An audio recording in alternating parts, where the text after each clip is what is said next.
What's up, fight fans? This is Kurt DeVille with Counterpunch Boxing News, and I have some new news concerning the PBC Showtime and the fights that we are forced to see.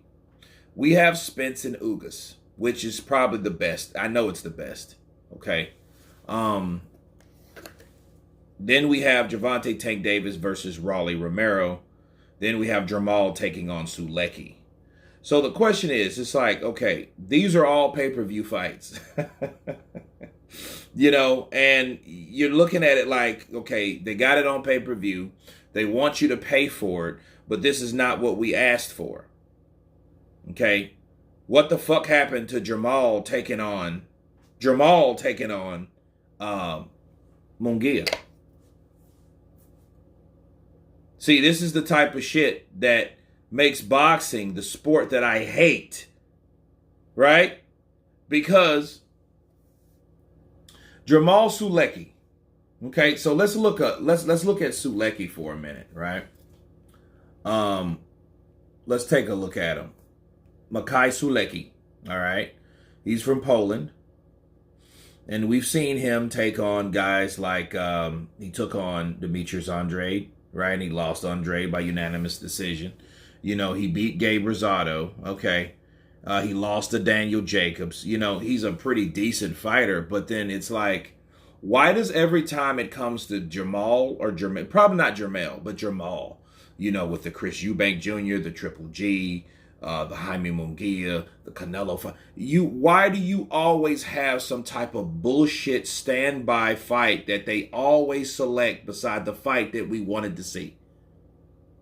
And Gervonta Tank Davis and Rolly Romero, I wanted to see that shit last year. I don't care to watch it now because it didn't happen last year. It was something to see because Gervonta Tank Davis wasn't doing anything anyhow. Okay, so they gave us a bullshit fight where he fucked his hand up fighting a guy that was a pretty tougher than normal guy, right? And that was the fight we supposed to saw was Rolly Romero, but no charges were even charged. He was not even charged with anything. They snatched him off the banner. They put Pitbull in there. So this is what they did. They did that shit to prolong and to stretch and to milk out the progress of Gervonta Tank Davis. See, that's what they did. Hey, you're not going to fight this time. You're going to fight him next year. They're going to let that fight build. That's the shit they wanted to do. That's what they're doing. Now, will I watch it? Yeah, I'll watch it. But is this something that we want to see? No. Gervonta Tank Davis ain't made his own decision since he started the professional fight. Since he's been a professional boxer, he's not made his own decision. That was Floyd, Money Mayweather. Okay, so Sulecki, no, I don't want to fucking see Sulecki and Jermall Charlo. I don't. I wanted to see Munguia that they were countless negotiations with. And it just shows you what happens with these networks and with these advisors. And then it shows you that they don't want to take a risk with their fighters. They don't. They do not take risk. De La Hoya was willing to risk Munguia. Okay, because he was trying to push for the fucking fight. Why? Because De La Hoya is accustomed to fighting the people that people want to see.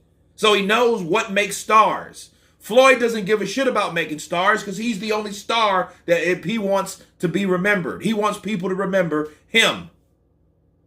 Oscar De La Hoya is a promoter. Floyd Mayweather pretends to be a promoter, but actually he's the guy that wants to be in front of the house. That's the difference.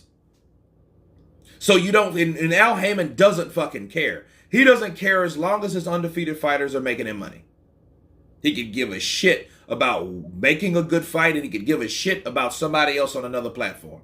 He does not care. Okay? And that's the daddy of Floyd, Money Mayweather. Right? That's the same umbrella. Okay, these guys they all work together, and they never give you fights you want to see. And I didn't want to talk or to think about boycotting anything, but then if we keep getting these bullshit fights, at some point you have to say, you know what? I'm not buying that shit. Because it's like Munguia, Charlo. Fucking great fight. I would love to see Charlo take on Munguia. But nothing never gets made. And somehow somebody swindles the fuck out of it. Right? and it makes you frustrated because this is the sport that I love, that I hate so much because of this reason, because you have people that don't want risk. Yeah, it was a network thing. Yes, they both signed, but at some point Jermall has to say, you know what? Fuck this.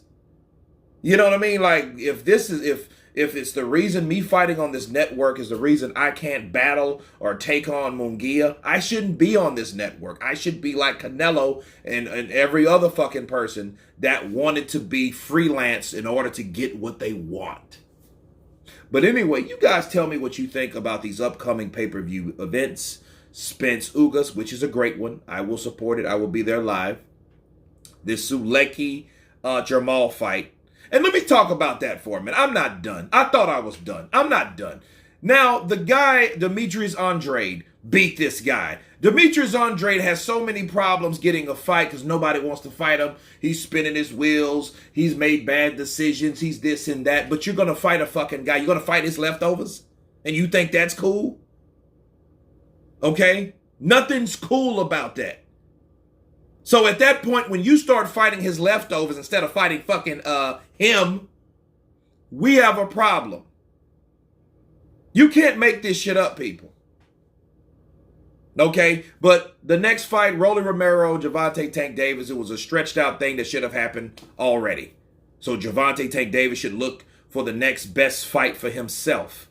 So hopefully he wakes the fuck up one day and decides Floyd, Money Mayweather ain't the best for him. Just like Shakur Stevenson figured out that's why he didn't sign with him. But anyway, my rant's over. You guys tell me what you think about this Counterpunch. Please subscribe. And you guys been Counterpunch. Peace.